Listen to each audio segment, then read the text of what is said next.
नमस्कार, मार्केट पंचनामे में आप सभी का स्वागत है। मैं हूं सुमित और एक्सपायरी का दिन भारतीय बाजारों में आज शुरुआत गैप डाउन और स्लोली एंड स्टेडली लग रहा था कि मार्केट शायद कम बैक करेगा। एक्सपायरी थी तो थोड़ी सी रिकवरी की उम्मीद थी, लेकिन रिकवरी कोई साइन दिखा नहीं और 22,500 के नीचे इंडेक्स पहुंचता हुआ दिखाई पड़ा। ना केवल फ्रंटलाइन इंडेक्स में निफ्टी बल्कि सेंसेक्स में बिकवाली थी। हालांकि निफ्टी बैंक आउट परफॉर्म कर रहा था, कल की एक्सपायरी के बाद आज वहाँ खरीदारी थी, लेकिन आज आईटी में प्रेशर था, ऑटो में प्रेशर था, मिड कैप स्मॉल कैप आज सीवियरली टूटे हुए थे। करीब करीब हर एक शेयर की तेज़ी के सामने रफली 3 शेयर जो कि बिकवाली में कामकाज कर रहे थे। तो मेजरली मार्केट्स में आज प्रेशर और 22,500 के नीचे कहीं जाके एक्सपायरी होते हुए दिखाई पड़ी। 22,300 22,400 के आसपास एक सपोर्ट है भी। सो नियर टर्म मार्केट वहीं पर एक सपोर्ट ले सकती है, लेकिन हायर लेवल से अगर देखेंगे तो 23,000 के जोन से आप करीब करीब 600 पॉइंट या 500-600 पॉइंट नीचे आ ही चुके हैं already. Mid cap index small cap index में ज़्यादा सेल ऑफ है और वो ऑब्वियसली जबकि बड़ी तेज़ी आई तो बिकवाली आनी थी, तो थोड़ी बिकवाली वहाँ पे बनते हुए दिखाई पड़ी। लेकिन हाँ, मार्केट भी एक बड़े इवेंट से पहले हल्का हो रहा है क्योंकि आज एक्सपायरी हो गई। अब अगली एक्सपायरी की शुरुआत में ही एक बड़ा आउटकम आने वाला है। सो बाज़ार इसीलिए जितनी भी पोजीशंस थी वो थोड़ी हल्की करता हुआ दिखाई पड़ रहा है। उसके अलावा अब नेक्स्ट इज़ आज अर्निंग्स भी साथ साथ ख़त्म हो रहे हैं। 30 तारीख है तो आज मेजर अर्निंग सारी आपको दिखाई पड़ेंगी। जो अर्निंग अब तक नहीं आई हैं वो सारी अर्निंग अब आएंगी। तो आज 908 कंपनियों की अर्निंग है आज ही के सत्र में, फिर कल 4-5 अर्निंग रह जाएंगी खाली। लेकिन इस तरह की भारी भरकम अर्निंग्स के बीच में आज दिन है और अभी भी आज अब तक अर्निंग नहीं आई है, अब अर्निंग आएंगी ज़्यादातर सारी। सो ये भी एक इम्पॉर्टेंट चीज़ है। प्लस परसों फिर ऑटो सेल्स के नंबर शुरू हो जाएंगे और मंथ का एंड है कल। देन कम्स आपका वो इलेक्शन का आउटकम, मतलब चुनाव का 1 तारीख को आखिरी चरण है चुनाव का। उसके बाद फिर शुरू हो जाएगा वो एग्जिट पोल्स एंड ऑल। सो कल का दिन, परसों का दिन इस लिहाज से क्रूशियल, फिर स्लोली एंड स्टेडली बाकी इवेंट तो है ही सामने। अब आज नंबर्स का इम्पैक्ट था। टाटा स्टील अच्छे नंबर आए, बिकवाली आई। कमेंट्स अच्छे नंबर, वीक कमेंट्री। वैसे भी कमेंट्स ऑलरेडी डिस्काउंटेड था तो बिकवाली आनी थी वहाँ पर। टाटा स्टील में बिकवाली आई नंबर्स के बीच में। एल्केम लैब नंबर्स आए, नंबर्स के बाद कमेंट्री वीक थी तो उन वीक कमेंट्री का इम्पैक्ट था, शेयर 5% नीचे रहा, वहाँ पर बिकवाली थी। ईडल वाइज वो ARC कारोबार वाली वहाँ पर खबर आई RBI की तरफ से जिसका एक इम्पैक्ट देखने को मिला, उसके मद्देनज़र वहाँ पर बिकवाली देखने को मिली। सो ऐसे अलग अलग स्टॉक स्पेसिफिक एक्शन थे। आज मेटल में सबसे ज़्यादा बिकवाली थी। टाटा स्टील कह लीजिए, बाकी कह लीजिए, हिंडाल्को एंड ऑल, सब में दबाव बनता हुआ दिखाई पड़ा। FMCG में प्रेशर था, PSU में प्रेशर था, बैंक्स को छोड़ दीजिए तो आज मेजरली सब में प्रेशर आपको दिखाई पड़ेगा अदरवाइज़। लेकिन लगातार ये 5वां सेशन था जबकि आज बाजार में तेज़ बिकवाली थी और आज IT भी प्रेशर में था। इसमें टेक महिंद्रा हुआ या TCS हुआ, इनमें एक अच्छा खासा दबाव बनता हुआ दिखाई पड़ा। तो ओवरऑल एक वीक सिचुएशन, वीक पोजीशन थी जिसमें auto, banks, auto, metal, IT, realty, PSU ये सब पार्टिसिपेट करते हुए दिखाई पड़ रहे थे। स्मॉल कैप और मिड कैप दोनों में ही रफली 1% के आसपास का फॉल आज आपको दिखाई पड़ेगा। तो वो भी एक और ऐसा स्पेस था जहाँ पे प्रेशर बनता हुआ दिखाई पड़ा। तो ओवरऑल एक वीक सेशन जो कि हमने आज नोटिस किया और लगातार 5वां सेशन जबकि हमने वीकनेस नोटिस किया। अब सवाल जवाब का सिलसिला शुरू कर लेते हैं और बातचीत कर लेते हैं कुछ सवालों को लेकर जो कि अलग अलग माध्यमों से आते हुए दिखाई पड़ रहे हैं। सबसे पहले, हेलो सर, टाटा मोटर 950 में ख़रीदा है, 1050 गया फिर भी बेचा नहीं, अभी नीचे आया है तो ऐड कर लूँ क्या?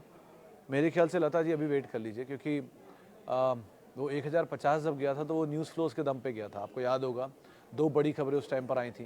पहला था इनका वो कमर्शियल व्हीकल और पैसेंजर व्हीकल कारोबार का डीमर्जर और दूसरा था इनके अच्छे नंबर्स जो मार्केट कह रहा था। तो इन दोनों के बाद ही नियर टर्म टॉप बना है। सो अभी के लिए तो एटलीस्ट आप वेट करिए। कंपनी अच्छी है वैसे इन टोटल, लेकिन क्योंकि चला है तो थोड़ा हल्का होना बनता है या थोड़ा राइट साइज़ होना या थोड़ा ये कह लीजिए कि रेंज बाउंड होना बनता है। तो ज़रा ये सिचुएशंस देख लें, उसके बाद कॉल लीजिए, वो ज़्यादा बेटर है। लेकिन अभी के लिए at least wait and watch is a better choice comparatively. वैसे ही बड़े इवेंट से पहले ऐसे आउटराइटली जाने की ज़रूरत नहीं किसी भी पोजीशन में।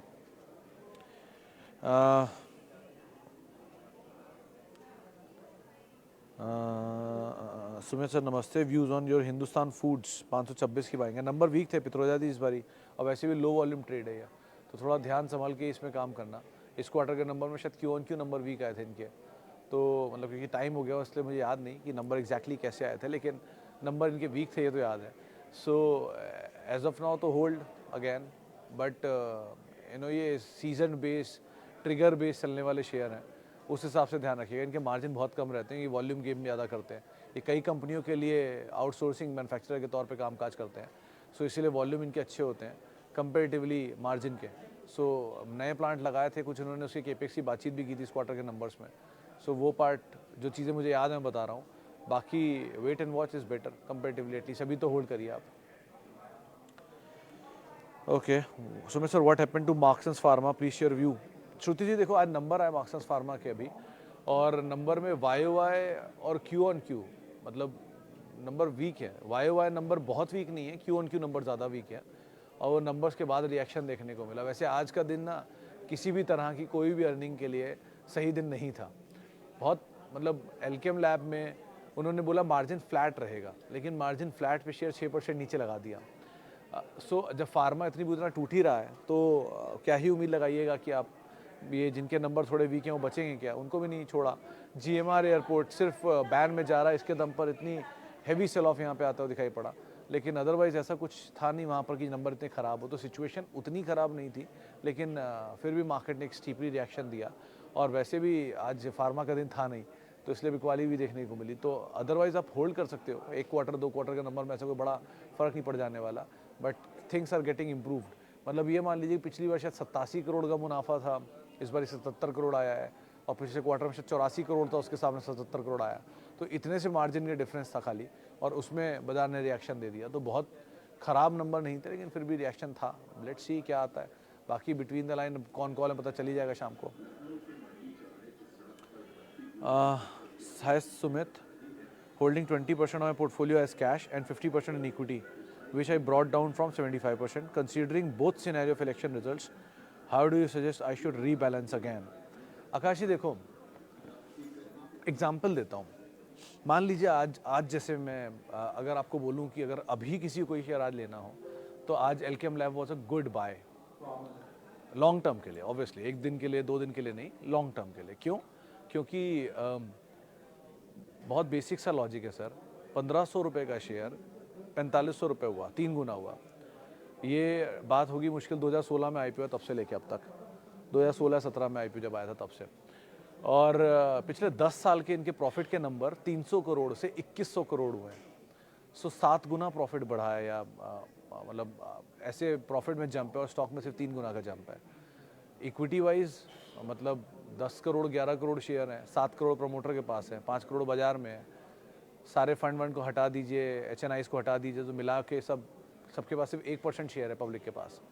इक्विटी छोटी है, स्टॉक ठीक है, कंपनी अच्छी है, 30 के मल्टीपल स्टॉक कामकाज कर रहा है। So it's a good buy, मान लेते हैं, मान लीजिए, चलिए अच्छा है या नहीं वो तो बात की बात है, लेकिन इट्स अ गुड बाय मान लेते हैं। तो आज वो मौका था, 5% ड्रॉप मिल गया आपको शेयर में, और एक अच्छा कंपनी 5% ड्रॉप पे अगर आपको एंटर करने को मिल रहा है तो आप एंटर कर सकते हैं। और फाइन डे 10% यहाँ से और मैक्सिमम नीचे उतर जाएगा, इससे ज़्यादा क्या उतरेगा, 15 उतर जाएगा, चलिए तो 3 लॉट और खुल जाएंगे आपके पास, 10-10 शेयर है, 20-20 शेयर है, 30-30 शेयर हो गए। सो ऐसे करके आप एंटर कर सकते हो। तो वो इलेक्शन आए या ना आए बहुत फ़र्क शायद नहीं पड़ेगा। क्या होगा, इलेक्शन आ जाएगा तो 5-10% और खोल देगा आपके लिए opportunity. So case to case basis पे बहुत कुछ डिपेंड करता है। आप कैश पे डिप्लॉय होकर बैठे हैं, इसमें कोई डिनाइल नहीं, अच्छी बात है और आपने सही भी किया, लेकिन आप कैश पे किन शेयरों को बेच कर बैठे हैं ये मुझे नहीं पता। क्या आपने ओवर गेन वाले शेयर जिनमें 100% गेन थे उनमें से निकल के बैठे हैं, बिल्कुल सही किया। क्या आपने उन 25% 20% गेन वाले शेयरों को बेच दिया जो बहुत अच्छी लार्ज कैप कंपनियां थी, ये गलत किया। जो ऑलरेडी टूटे हुए हैं, मिसाल तौर पे लार्ज कैप में ITC ले लीजिए, ITC ऑलरेडी बहुत चला नहीं है, या एक्चुअल बहुत चले नहीं है। अब ये यहाँ से गिरेंगे भी तो कितने गिर जाएंगे, क्योंकि थोड़ा बहुत करेक्ट होंगे, आपके लिए मौका खोल देंगे। जहाँ पे ऑलरेडी गिरावट है, जहाँ परफॉर्मेंस नहीं आई है, HDFC बैंक हुआ, कोटक बैंक हुआ, ये सब बहुत टूटे हुए हैं, ऑलरेडी चले ही नहीं है ज़्यादा। इनमें अगर गिरावट आएगी भी तो possibility of fall is less comparatively उनके जहाँ पर ऑलरेडी गेन बढ़िया है, क्योंकि उनमें वो लोग प्रॉफिट टेकिंग की पहली मौके ढूंढेंगे। ये एक वेग थॉट है। रेस्ट अभी के लिए आप वेट करो, और ऐसा नहीं है कि इलेक्शन वाले दिन आपको लगा सब कुछ ठीक हो गया, सरकार बन गई, सब नॉर्मल हो गया, अब बाजार नहीं टूटेगा, मैं एंटर कर जाता हूँ, ऐसा कुछ नहीं है। इलेक्शन के बाद भी बाजार टूट सकता है और बड़ी गिरावट आ सकती है। आप गिरावट का इस्तेमाल करो पोजीशन लेने में, रीज़न को मत इस्तेमाल करो पोजीशन लेने में, ठीक है, कि आज इलेक्शन हो गया तो अब मैं आ जाता हूँ, या आज एग्जिट पोल आ गया तो मैं आ जाता हूँ। नहीं, आप शेयर अपने ट्रैक करके रखो, से आपके 10 शेयर हैं, 15 शेयर हैं, 20 शेयर है जो आप लेना चाहते हैं, उन शेयरों की भाव पे नज़र रखो, वो नीचे आ रहे हैं तो आप ऐड करो, इंस्टेड ऑफ उस ओकेज़न के कि जो ओकेज़न की वजह से नीचे आ रहे हैं, ओकेज़न हो रहा है या नहीं हो रहा है उसके हिसाब से। सो हार्डली मैटर्स कि सरकार इसकी है उसकी, आपको अपने शेयर पर फोकस करना है। अगर वो अच्छा मिल रहा है तो आप ज़रूर एंटर करो, नहीं मिल रहा है मत एंटर करो। सो सिचुएशन वैसे ही रहेगी, बट क्योंकि इवेंट है तो सब एंटिसिपेट कर रहे हैं कि बहुत वॉलेटाइल रहेगा, इसलिए इसके ऊपर बस ज़्यादा आपको सुनाई पड़ रही है, क्योंकि ये रोज़मर्रा के ट्रेडर और बीटीएसटी प्लेयर्स के लिए एक बड़ा इम्पैक्ट करेगा। सो इसलिए ज़्यादा बस है, लेकिन इन्वेस्टर्स के लिए बहुत ज़्यादा शायद इफेक्ट ना भी आए इस पर। ओके, आगे बढ़ते हैं। सुमित सर, 2473 के भाव पे 200 शेयर है नेस्ले के मेरे पास पहले का, अभी 2400 के भाव पे एवरेज कर सकता हूँ? नहीं, अभी नहीं, अभी वेट कर लीजिए, और नीचे मिल जाए तब आप एवरेज करिएगा। अभी ऑलरेडी आपने करीब 200 शेयर ले रखे हैं तो it's a good quantity, substantial quantity.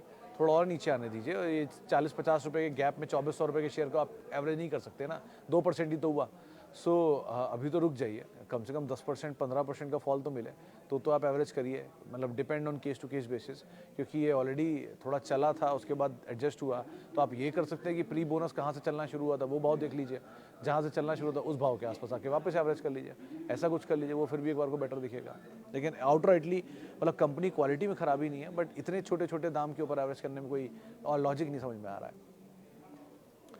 Okay sir जी, कल भी ऐसा होगा क्या कि अभी खरीदना चाहिए या नहीं?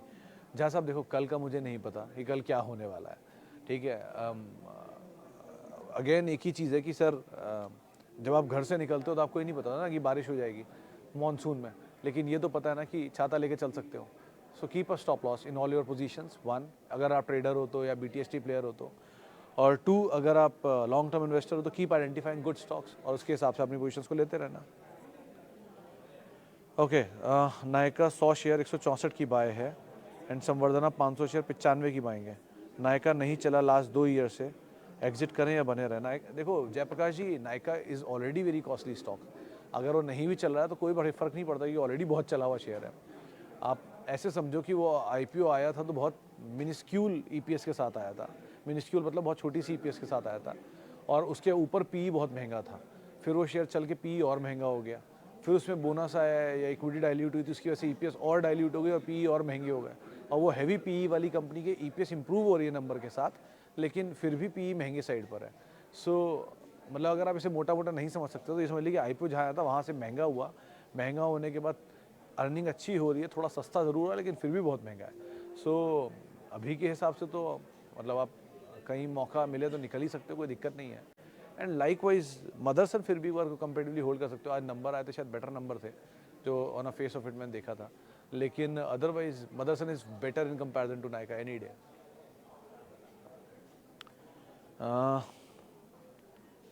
मेटल्स के लिए क्या स्ट्रेटजी होनी चाहिए आगे के लिए? निशान सर, जहाँ जहाँ पर पैसा बन रहा है निकालते चलिए, क्योंकि साइक्लिकल मूव है। साइकिल के साथ रहेंगे तो ठीक है, साइकिल के साथ नहीं रहेंगे तो इश्यूज आएगा। मेटल आमतौर पे 3-4 तरीके से ही चलते हैं। पहले या तो इनकी प्राइसेस, अंडरलाइंग प्राइसेस भागने लग जाएं, जो हिंदुस्तान जिंक पे हुआ, जिसके सबसे ज़्यादा जो प्रोडक्ट बेचते हैं उसकी प्राइसेस भाग गए तो इनके रियलाइजेशन अच्छे हो जाते हैं, तो बाजार तेज़ी दिखा जाता है। अब हिंदुस्तान जिंक भाग रहा है तो उसके पीछे पीछे वो भी भागना शुरू हो गया, वेदांता भी। देन कम्स अगर इंफ्रास्ट्रक्चर डिमांड स्ट्रॉन्ग आती है या चाइना कोई कट वगैरह कर दे, वहाँ पे डिमांड आती है तो, क्योंकि वहाँ से एक अच्छी डिमांड आती है तो इसलिए भी मेटल भाग लेता है। लेकिन ये किसी न किसी इवेंट ट्रिगर पे आमतौर पे चलते हैं। सो इनसे आप वो सिक्युलर मूव की उम्मीद मत रखना, साइक्लिकल मूव की ही उम्मीद रखना। तो जहाँ साइकिल आपके फेवर में आए वहाँ ऐड करिए, जहाँ आपको लगे साइकिल में बहुत हवा आ गई है बेच दीजिए, ऐसे ही काम करिए, वो ज़्यादा बेटर है। अब आप किस तरह फंसे हो, कैसे लिया है, कौन सा स्टॉक लिया है, इन सब पे बहुत कुछ डिपेंड करता है। सो उसके हिसाब से कॉल लीजिएगा। How are Snowman results? मेरे ख्याल से अभी आए नहीं है पुनीत जी, मैं खुद अवेट कर रहा हूँ, मैंने देखे नहीं अभी तक नंबर, लेकिन अगर नंबर आ गए हैं तो मतलब मैं मिस कर गया हूँ, यहाँ से जाके देखूंगा, लेकिन मेरे ख्याल से अब तक आए नहीं है नंबर, क्योंकि स्नोमैन, स्वान, इनके नंबर मैं अवेट कर रहा हूँ। इवन वो मैथन, इन सबके नंबर देखने हैं मुझे, आज ही सबके नंबर पेंडिंग है। तो विल सी टू इट कैसे नंबर आते हैं, क्या होता है, देखते हैं। So sir, at this level should I add Asian Paints, Apollo Hospital, Titan, Muthoot, Ireda? दास साहब, मुथूट और अपोलो दोनों के नंबर आने आज, तो इन दोनों को तो अभी रुक जाइए, नंबर देख लीजिए उसके बाद कॉल लीजिएगा। रही बात एशियन पेंट्स की, तो Asian Paints is good to buy but in a very smaller quantity, धीरे धीरे, and all averages above CMP नहीं, and IREDA for long term. All averages above CMP. Expect IREDA. All averages above CMP. मैं समझा नहीं इस बात को, लेकिन anyways Titan, Apollo, Titan Edition are good to go, but again in a very small quantity, क्योंकि ये दोनों वही कंपनियां हैं जिनकी पास एक अच्छा रिटर्न ऑलरेडी दे चुके हैं, तो थोड़ा समय लेंगे ये चलने में, लेकिन स्लोली स्लेडी आप इनमें कहीं पर एडिशन करिएगा। रही बात बाकी दोनों के, तो नंबर देख लीजिए, उसके बाद कॉल लीजिएगा। एंड आयरेडा के केस में सर स्टॉप लॉस ज़रूर रखिएगा, क्योंकि चला जिस तरह का है उस तरह के बाद थोड़ी हिम्मत कमी होती है, तो आमतौर पे 130 140 का स्टॉप लॉस लेके आप लॉन्ग जाइएगा और कीप ऑन ट्रेलिंग। जैसे जैसे आपके गेंस आते जाएं आप धीरे धीरे उसे बढ़ाते रहिएगा। Sir Tata steel buying 174 number तो सर ठीक थे, but again profit taking I hire number से, क्योंकि नंबर से एक्सपेक्टेशन पहले ही चल चुका था, तो प्रॉफिट टेकिंग दिखनी बनती थी अच्छे नंबर्स के बीच में। सो एज ऑफ नाउ तो होल्ड करिए, बट सर इस पोजीशन में मतलब आपकी Tata steel is the only position, आपके पूरे पोर्टफोलियो का छोटा सा हिस्सा है, आप लॉन्ग टर्म इन्वेस्टर हो, आप शॉर्ट टर्म इन्वेस्टर हो, तो इस बहुत कुछ डिपेंड करता है। आपने अर्निंग पे लिया था, सो सब कुछ चीज़ों के ऊपर डिपेंड करेगा, तो आप अपनी कॉल उसके हिसाब से लीजिए, ज़्यादा बेहतर है।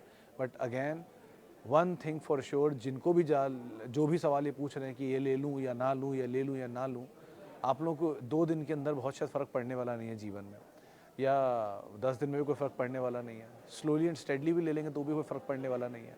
सो कंपल्सिव बाइंग मत करिए। Compulsive trade always takes your portfolio away. Compulsive cricket में होता है ना, जो बॉल ज़बरदस्ती खेली जाती है उसी में विकेट जाता है। सो कंपल्सिव ट्रेड्स मत लीजिए, कोई घाई नहीं, कोई जल्दी नहीं किसी भी तरह की शेयर लेने की या शेयर बेचने की या बाज़ार में बने रहने की। 2-4 दिन काम नहीं करेंगे, 2-4 दिन बाज़ार नहीं देखेंगे, या 2-4 दिन सिर्फ वॉलेटिलिटी को एंजॉय करेंगे तो कोई फ़र्क नहीं पड़ जाने वाला। सस्ते में मिलती हैं चीज़ें, मतलब आपको 10 दिन मार्केट का मैक्सिमम पैसा बनाने का तरीका ना खरीद है ना बेच है। मार्केट का मैक्सिमम पैसा बनाने का तरीका सिर्फ होल्ड है। आप खुद ही देखो, आपने 600 रुपये पे इंडिगो लिया, 800 में बेचा, फिर 1200 में लिया, 1800 में बेचा, फिर 2400 में लिया, 3600 में बेचा, फिर 1800 में लिया, 2400 में बेचा, और फिर 2400 में लेकर 4000 में बेचो। इन 4 ट्रेड के मुकाबले अगर आप 600 में इंडिगो लेकर 4000 तक बैठे ही रहे होते तो आपको वैसे ही इससे ज़्यादा गेन आ गया होता।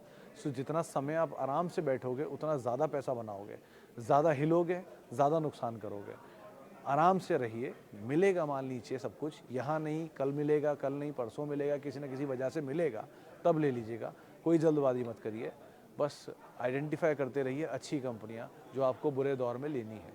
कल ही एक बड़ी सूची मैंने ट्वीट की है, उनमें वो सब 25 कंपनियाँ हैं जिनके नंबर्स हर क्वार्टर, हर साल के पिछले साल से बेहतर हैं, and they are the best कंपनियाँ। बिलीव मी कि अगर 10 साल तक कंटिन्यूसली कोई अपने नंबर को इम्प्रूव करता हुआ चला आ रहा है तो it's a big thing. Even Reliance can't do it, Reliance के भी 8 साल है, टीसीएस कांट डू इट, उसके भी 6 साल है। सो वो 10 साल से चल रहे हैं ऐसे कंसिस्टेंटली, तो उनमें से आइडेंटिफाई कर लीजिए अच्छे नाम और उसमें से कोई नंबर देख लीजिए, ज़्यादा बेटर यही है। लेकिन ऐसे हश हश में चीज़ें लेंगे तो शायद मुश्किल आ जाए आगे आने वाले समय में। इंडीजीन में क्या करें, होल्ड कर सकते हैं सर। इंडीजीन के नंबर आज अच्छे थे, ख़राब नहीं था। इनफैक्ट राजेश अग्रवाल भी हमारे साथ मौजूद थे उस टाइम जब नंबर आए थे, तो हमने पूछा भी था उनसे, उन्होंने ये बोला कि अभी तो आप एटलीस्ट वेट करिए, होल्ड कर सकते हैं, एंड नंबर इतने ख़राब नहीं है, बट क्योंकि नया IPO है तो थोड़ा और रहता है, उसके बाद नॉर्मलाइज हो जाएंगी चीज़ें। Nuvoco versus Dalmia Bharat any day, क्योंकि वो ज़्यादा बेटर है, ज़्यादा बड़ी है। मेरे पास 1 लाख रुपए हैं, अदानी एंटरप्राइज एवरेज कर लूँ सर? मुझे नहीं पता आपने एवरेज किस इंटेंशन से करनी है, मुझे नहीं पता आप कितने समय के लेना चाहते हो, और आप तो वही हैं जिन्होंने कहा था कि आपने पूरी सैलरी अपनी अदानी एंटरप्राइज में डाल दी। तो मेरे वही सलाह है कि पहले भी मैं ये बोला था कि कभी भी एक स्टॉक, एक सेक्टर और एक ग्रुप पर पूरा लीवरेज नहीं होना चाहिए। Rest you know it very well, आप खुद ही कॉल लीजिए, ज़्यादा बेहतर रहेगा। चलिए फिलहाल अब इतने सवालों में शामिल करूँगा, माफ़ी उन सभी लोगों से इनसे बातचीत नहीं हो पाई, और बहुत बहुत शुक्रिया उन सभी लोगों का जिन्होंने सवाल पूछा। बाकी सबसे बातचीत अभी थोड़ी देर बाद फिर होगी 5:30 बजे। आप मेरे साथ जुड़ सकते हैं @सुमित रिसर्च मेरा ट्विटर हैंडल है, सोशल मीडिया हैंडल है। किसी भी निवेश से पहले अपने वित्तीय सलाहकार की राय ज़रूर ले लें, और CNBC आवाज़ के यूट्यूब, फेसबुक, इंस्टा पेजेस पे आप जुड़ सकते हैं और हमारे साथ बातचीत कर सकते हैं, फीडबैक दे सकते हैं। बट सवाल आपके तभी ले पाऊँगा जब आप इस कार्यक्रम के दौरान पूछेंगे। और कहाँ पूछ सकते हैं इसके अलावा, @सुमित रिसर्च मेरा ट्विटर हैंडल है, सोशल मीडिया हैंडल है, वहाँ पर भी आप बात कर सकते हैं। फिलहाल के लिए इतना ही, नमस्कार।